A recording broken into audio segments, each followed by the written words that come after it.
Hi, in this video, I'm gonna show you how to bring your Figma designs into Android Studio.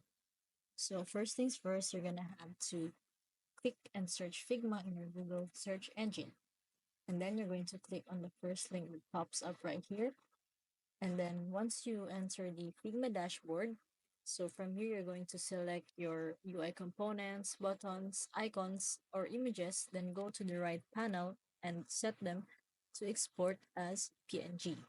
It is advisable to click on PNG or SVG. So I'm going to use the PNG right here. Next is to open your Android Studio. And then from here, you're going to click on Open. You're going to select the Figma file that you downloaded. Okay, so from here, you have to export your images that you downloaded from Figma, and Android Studio will handle the rest. That's it. Super easy. That's how you add your Figma designs to Android Studio in under a minute. If this video helped, give it a like or subscribe for more tutorials.